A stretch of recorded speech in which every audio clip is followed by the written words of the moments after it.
Hello and welcome to Shriram Sai's. I hereby want to wrap up all the economic activities which happened in 2025 and try to understand the questions for 2026 economy, because economists have been apprehensive whether US will talk about its recession, whether there will be recession in US, because multiple other social media or social influencers have been talking about this, that a recession is up to come. One more thing which we will be answering in this video is how much impact of artificial intelligence is there on economy and how will it help, or will it be there a scenario where this AI created bubble in international economy or the global economy will burst. One more question which we will be trying to understand in this video will be the great trade deal with USA, which no longer is in sight. We lately, starting 2025, we started with this thought that we will sign a good trade deal with USA and all our exports will be boom. We will be having double the surplus of Indian exports with USA.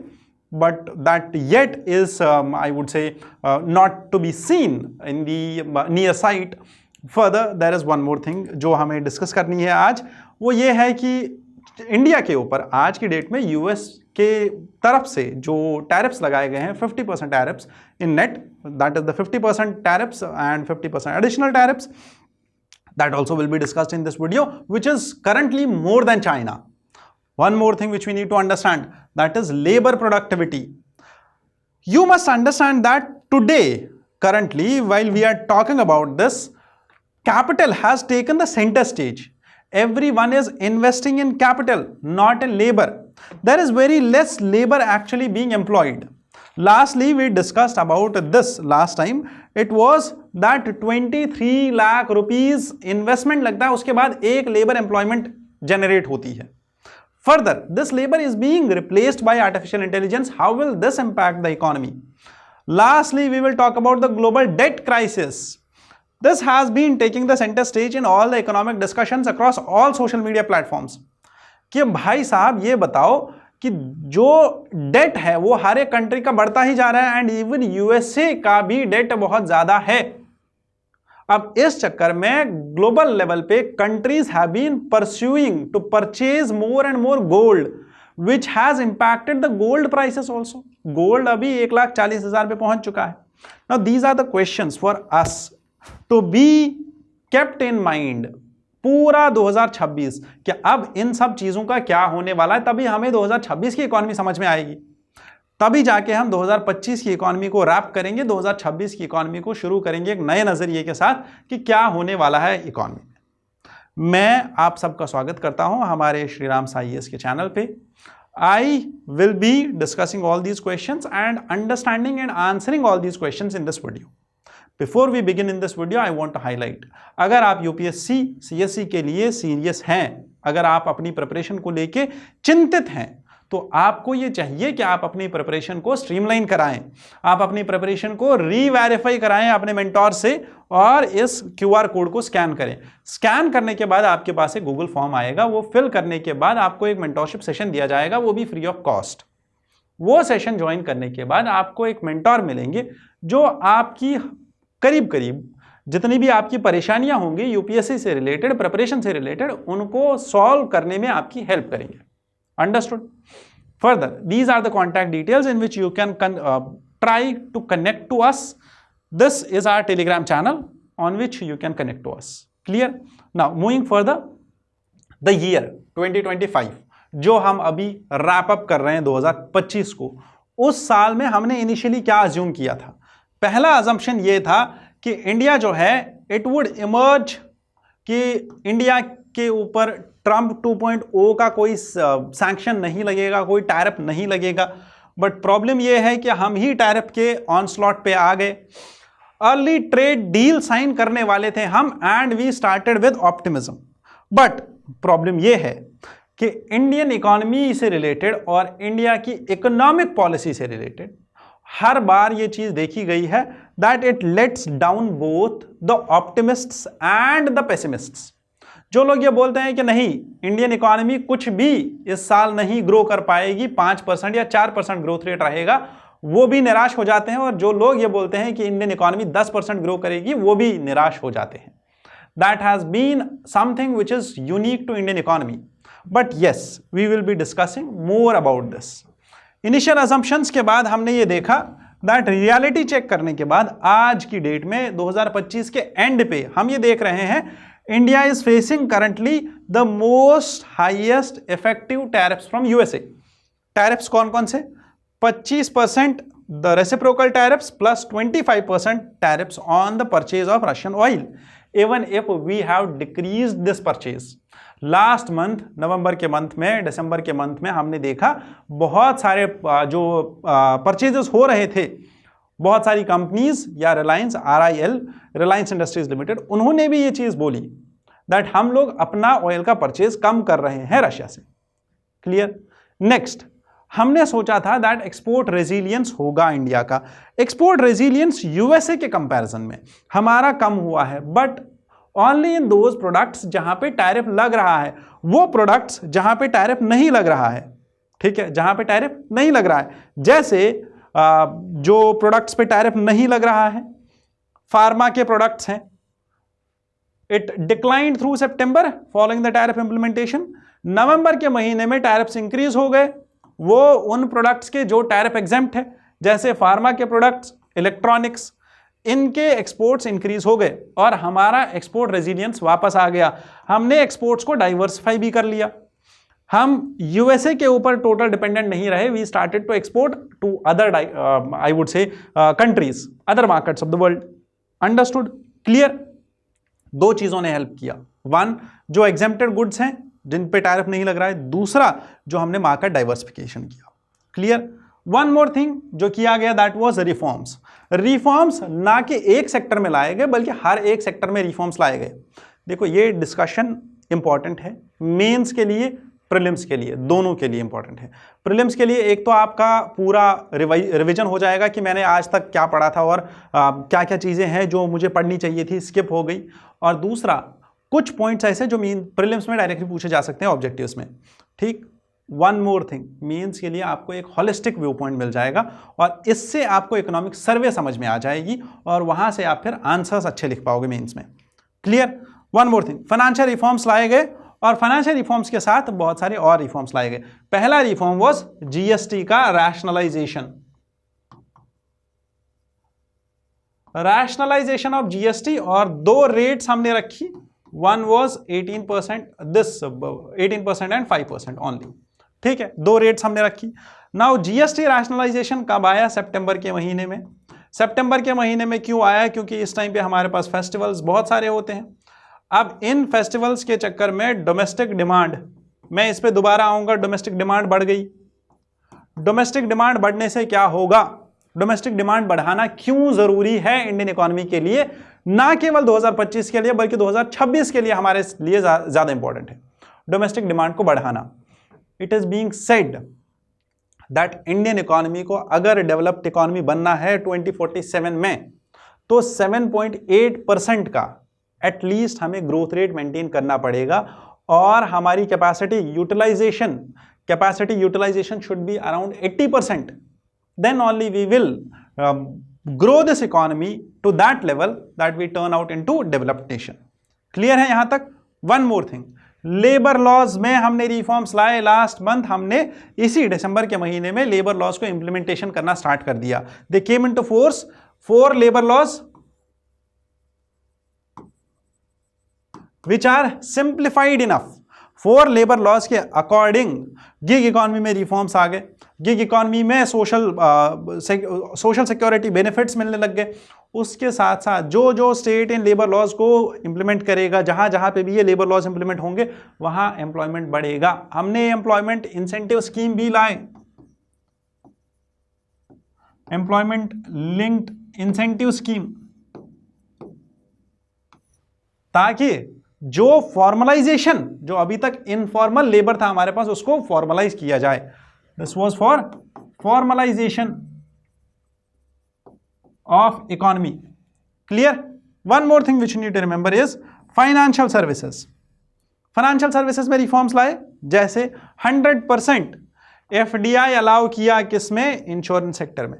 Now it is being said that nuclear sector में भी reforms आने चाहिए, और अगर हम इसमें amendments करें तो शायद प्राइवेट इन्वेस्टमेंट न्यूक्लियर सेक्टर में आ सकता है, पर्टिकुलरली तब जब रिन्यूएबल एनर्जीज में इन्वेस्टमेंट कम हो रहा है, तब न्यूक्लियर पावर जनरेशन में इन्वेस्टमेंट आ सकता है अगर हम इसको भी लिबरलाइज करें। क्लियर है यहां तक? आज की डेट में अगर आप देखो जो हमारे मैक्रो इकोनॉमिक इंडिकेटर्स हैं, अभी भी हम ये फोरकास्ट कर रहे हैं दैट 2026 में हमारी जो ग्रोथ रेट रहने वाली है that will be 7.3%। Last time UPSC ने प्रीलिम्स में ये क्वेश्चन पूछा था दैट IMF का फोरकास्ट क्या रहने वाला है इंडियन इकोनॉमी को लेके। At that time it was I guess around 6.5%, but currently अभी इट इज 7.3%। रुपी जो कि टच किया है 90+। अब इसकी वजह से हमारे जब हम बात करते हैं जीडीपी की और जब हम बात करते हैं मार्केट एक्सचेंज रेट की, तो मार्केट एक्सचेंज रेट के बेसिस पे Indian economy has slided backwards, क्योंकि ऑलरेडी मार्केट एक्सचेंज रेट बढ़ गया, रुपी गॉट डेप्रिसिएटेड। बट अच्छी बात यह है that this is managed depreciation, क्योंकि अगर आपको पता हो तो हम एक्सचेंज रेट मैनेजमेंट करते हैं और इसको डर्टी फ्लोटिंग भी बोला जाता है। It is not fixed exchange rate, it is managed exchange rate और मैनेज्ड फ्लोटिंग एक्सचेंज रेट।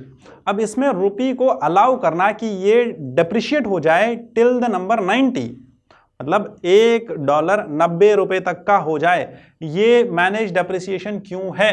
क्योंकि इसकी वजह से एक्सपोर्ट्स बढ़ेंगे। एक्सपोर्ट्स बढ़ेंगे तो हमारा जो चाइना है, जहां चाइना अपना पूरा इकोनॉमी ड्राइव करता है एक्सपोर्ट से ही, वहीं पे Indian economy will also take part in that exports, particularly तब जब चाइना के ऊपर 100% टैरिफ लगा हुआ है। चाइना के ऊपर 100% टैरिफ लगने की वजह से क्या हुआ? जो प्रोडक्ट्स चाइना के यूएस मार्केट में जा रहे थे वो वहां जाने के बजाय पूरे एशियन मार्केट्स में फैलने लग गए, अफ्रीकन मार्केट्स में फैलने लग गए, और वहां से वो रीराउट होकर इंडियन मार्केट में आएगा।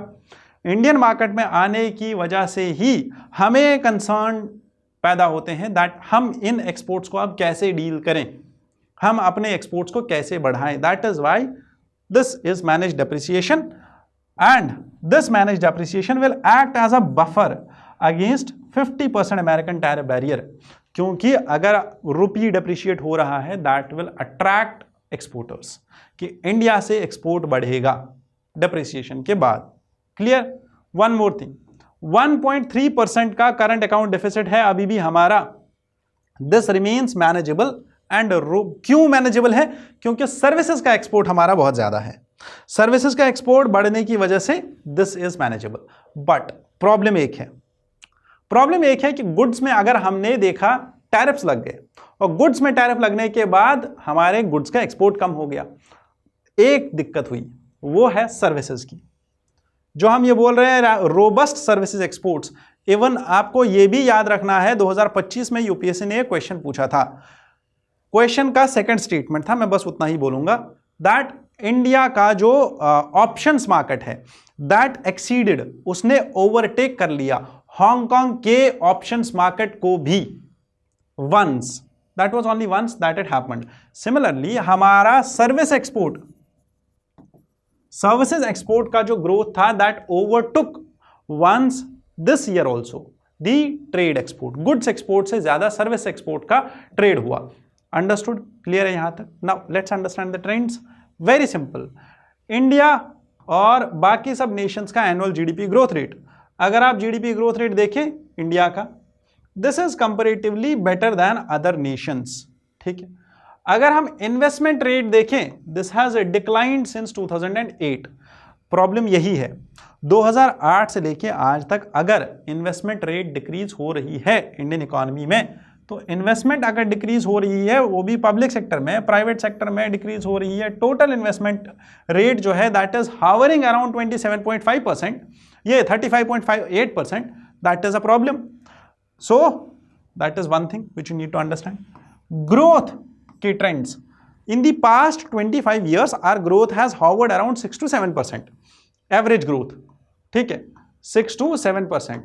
But what are we asking for is 7.8% growth rate रहना चाहिए अगले 22 ईयर्स तक, प्लस इसमें 80% का कैपेसिटी यूटिलाइजेशन होना चाहिए, तब जाके we will turn out into developed nation by 2047।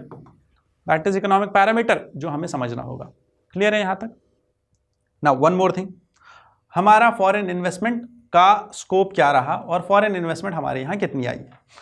2025 में लेटली लास्ट के कुछ महीनों में, अभी के कुछ महीनों में FDI commitments from Google, Amazon and Microsoft कि गूगल, अमेजॉन और माइक्रोसॉफ्ट इंडिया में इन्वेस्ट करने वाला है, ये बढ़ने लग गया। गूगल ने बोला मैं क्लाउड और एआई इंफ्रास्ट्रक्चर में इन्वेस्ट करूंगा, अमेजॉन ने बोला क्लाउड कंप्यूटिंग में, और माइक्रोसॉफ्ट ने बोला एआई एंड क्लाउड इंफ्रास्ट्रक्चर। अब अगर ये कंपनीज हमारे यहाँ इन्वेस्टमेंट करती है तो इससे हमारा एफडीआई बढ़ेगा, उससे हमारी डोमेस्टिक ग्रोथ होगी। Clear? That is understood, well understood by everyone. ठीक है, अब प्रॉब्लम आती है एक, वो है डोमेस्टिक डिमांड की। अब डोमेस्टिक डिमांड को समझने से पहले मैं बस एक चीज एक्सप्लेन करूंगा। चाइना की बात करते हैं। China is an export driven country. ठीक है, Chinese economy is export driven, इसीलिए चाइना को बोला जाता है factory of the world. India is service driven, इसीलिए इंडिया को बोला जाता है ऑफिस ऑफ द वर्ल्ड। समझ में आ गया? दो चीजें। One more thing which you need to understand, China में जो डोमेस्टिक डिमांड है, वहां की लोकल डिमांड, वो बहुत कम है। क्यों कम है? क्योंकि चाइना में हमेशा जितने भी प्रोडक्ट्स बनते हैं वो सारे एक्सपोर्ट हो रहे हैं। इवन टॉयज की फैक्ट्री, टॉयज का एक टाउन है, टॉयज की एक इंडस्ट्री है, बटन्स का एक टाउन है, बटन इंडस्ट्री है, हर एक चीज की इंडस्ट्री है और वो सारा एक्सपोर्ट ड्रिवन है। वहीं पे अगर आप देखें इंडिया में, जहां चाइना फेल कर रहा है, चाइना फेल कहां पे कर रहा है कि वहां डोमेस्टिक डिमांड नहीं है, उस चीज को हम इंडिया में बचा सकते हैं। अगर इंडिया में डोमेस्टिक डिमांड बढ़ गई तो हम ओवरटेक कर सकते हैं और हमारी इकोनॉमी रेजिलिएंट बन सकती है 2026 में। तो 2026 का टारगेट होना चाहिए कि डोमेस्टिक डिमांड बढ़े इंडिया में। वहीं पे अगर हम रूरल डिमांड की बात करें तो इट इज रोबस्ट। क्यों? क्योंकि अभी रिसेंटली मैंने एक और वीडियो लिया था और उसमें भी मैंने ये डिस्कस किया था दैट रूरल डिमांड जो है वो अच्छी रही। किस लिए अच्छी रही? क्योंकि एग्रीकल्चर का प्रोड्यूस अच्छा रहा, अच्छा साल था, बारिश अच्छी हुई, एग्रीकल्चर प्रोड्यूस अच्छा हुआ और रूरल लेवल पे 2 व्हीलर और 3 व्हीलर, 2 व्हीलर एंड 3 व्हीलर का डिमांड बढ़ गया। This supported the agricultural prospects and kharif crop का प्रोडक्शन भी बढ़ गया। अर्बन डिमांड की बात करें, it is still recovering, showing the science कि फेस्टिवल से रिलेटेड जो स्पेंडिंग्स थी वो आने लग गई, उनका मार्केट में जो हम यूजुअली बोलते हैं वेलोसिटी ऑफ मनी, वो बढ़ने लग गया इस फेस्टिवल के बाद, क्योंकि जीएसटी रैशनलाइजेशन हो गया, बचत उत्सव था और उसमें जो स्पेंडिंग्स हुई उसकी वजह से वेलोसिटी वगैरह बढ़ गया और मनी जो है वो बायंट होने लग गया। One more thing, investment activity. Investment is mildly robust with capacity utilisation bound by 75 to 77% range, but this should reach 80%। हमारी जो प्रोडक्शन कैपेसिटी है, जो यूटिलाइजेशन है, वो 80% पहुंचनी चाहिए। लास्ट में जीएसटी का इंपैक्ट, रैशनलाइजेशन की वजह से demand has increased but the sustainability remains in question कि क्या ये डिमांड सस्टेनेबल रहेगी या नहीं। ठीक है, क्लियर है यहां तक? Services export has been good. हमारे जो सर्विसेज है दे हैव डबल्ड, 4.5% का ग्रोथ हुआ है in less than a decade, plus global capacity centres, capacity building centres, skill centres are shifting towards India और इंडिया में बहुत सारे ऐसे स्किल सेंटर्स बन रहे हैं। क्लियर? 2026 का आउटलुक, अब 26 में क्या होने वाला है, क्या हो सकता है और क्या होना चाहिए। पहला, agricultural growth should be good. अगर खरीफ प्रोडक्शन और रबी सोइंग सीजन रूरल इकोनॉमी को सपोर्ट करता है तो हमारा ये 2025 का लास्ट क्वार्टर और 2026 का initial quarter will be good starting for the economy.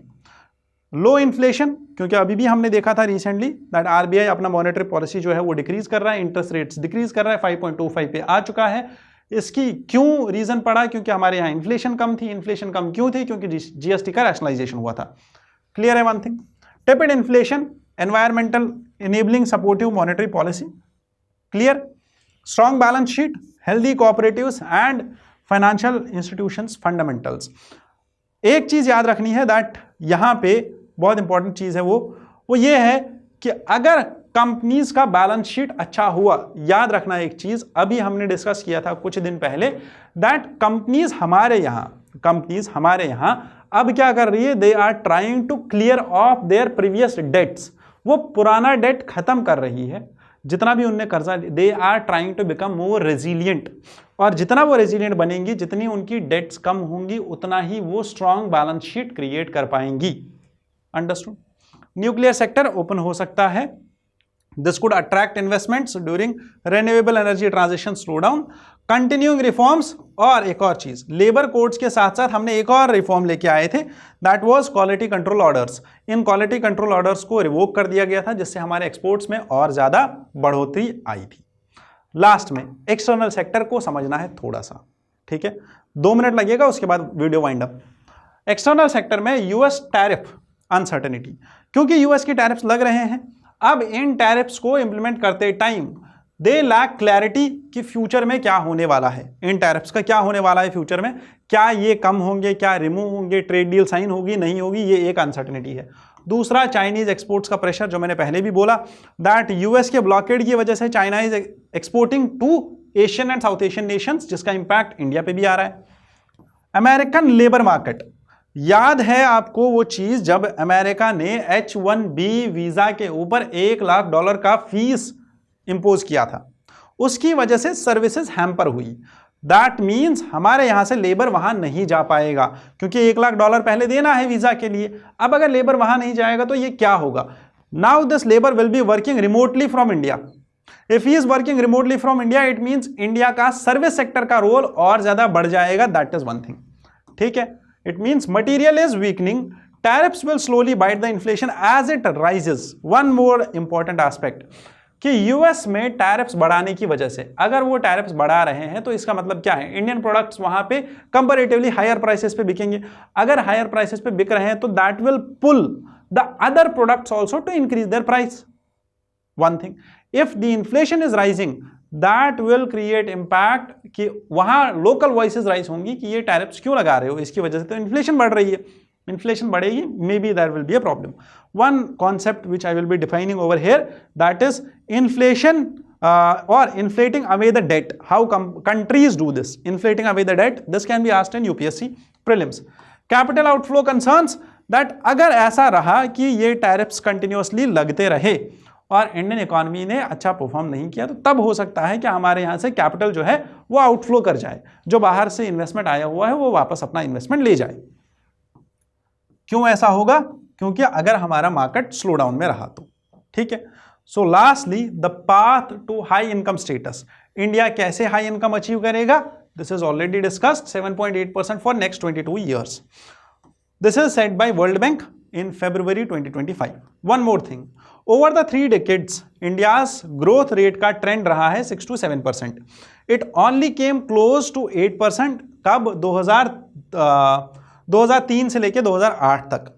अब क्वेश्चन ये है कि क्या हम आगे आने वाले टाइम में 7.8% का ग्रोथ रेट मेंटेन कर सकते हैं या नहीं। अब ग्रोथ रेट को मेंटेन करने के लिए हमारे पास एक क्वेश्चन है, दैट इज कि हम इसको कैसे करें। कैसे कर सकते हैं? 2 चीजें, कंजप्शन इंक्रीज होगा, इन्वेस्टमेंट इंक्रीज होगा, दोनों चीजों की वजह से ही ये पिलर ऊपर उठेगा, दोनों चीजों से ही फिर ये ऊपर उठ सकती है इकोनॉमी, और दोनों चीजों की वजह से ही हमारी ग्रोथ रेट जो है वो ऊपर उठ के 7.8% पे आ सकती है। क्या क्या किया जा सकता है?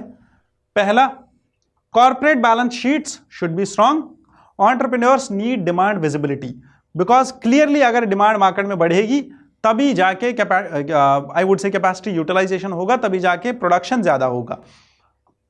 Lastly, the stoking consumption is the key to triggering private investment, कि अगर कंजप्शन बढ़ गया तभी जाके प्राइवेट इन्वेस्टमेंट भी आएगा, जब तक मार्केट में डिमांड नहीं होगी कोई इंसान प्रोड्यूस क्यों करेगा।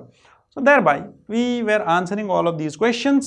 ये questions हमने आंसर कर लिए, that whether there will be a debt crisis in world or not. This is the last question which I will be talking about. First, I would say it is being discussed as inflating the debt away. Global level पे it was argued that countries are having or all the countries which have debt and deficit, because हमारा भी deficit बढ़ रहा है, 4.4% का gross ये fiscal deficit का target है हमारा नेक्स्ट ईयर का, दैट 4.4% पे लेके आएंगे। One more thing which you need to understand, that is कि अब इस डेफिसिट को और इस डेट को कम कैसे किया जा सकता है, और कैसे किया जाता है इसको कम। तो एक मेथड है inflating the debt away. Inflating the debt away क्या बोलता है हमें? पहला, we can create inflation in the market. अब ये इन्फ्लेशन होगी, इन्फ्लेशन की वजह से प्राइसेस बढ़ेंगे।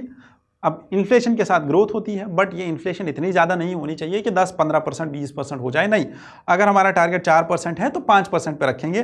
5% पे रखने की वजह से ये कैसे होगी? पहले, क्योंकि हम मनी प्रिंट करके मार्केट में डाल रहे हैं। मनी प्रिंट करके मार्केट में डाल रहे हैं मतलब we are creating more money into the market, supplying more money into the market और creating money into the market. This will increase inflation rapidly. Once the inflation is increasing, prices are increasing, growth is increasing, that is how countries will be paying off their debt which was created in the past. Because past का debt pay करना ज़्यादा मुश्किल है बजाय इसके कि future का debt बनाना. ठीक है. Lastly, I would say there is one more thing to discuss for 2026, that is the demographic dividend challenge.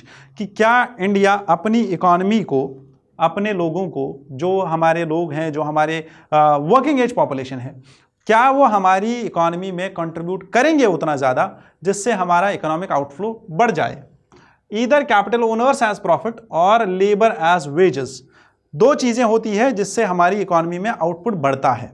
या तो मैंने इन्वेस्टमेंट किया और मैं वहाँ से इंटरेस्ट कमा रहा हूँ, प्रॉफिट कमा रहा हूँ, या तो फिर मैंने किसी को एम्प्लॉयमेंट दिया कि कोई इंसान है who got employment, he will get salary, he will get wages, that is his output, that is how economy will increase, that is how economy will grow.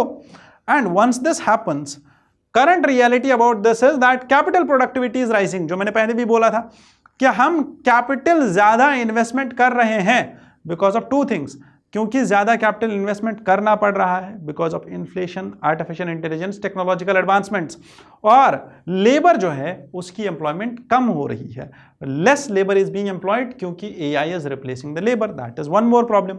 We do not have that much skills. So we need policy responses like easier labor codes, small beginnings are needed, and that is how we can create this opportunity that India can provide competitive workforce which have advantages over the new technology. India, looking ahead for economic imperative, should understand that we need to revive consumption. We need to navigate the external shocks, whether deploy our team or whether discuss economic diplomacy with USA, or we need to sustain the reforms in the long run. Then only we can ensure that our economy is working in the right pathway.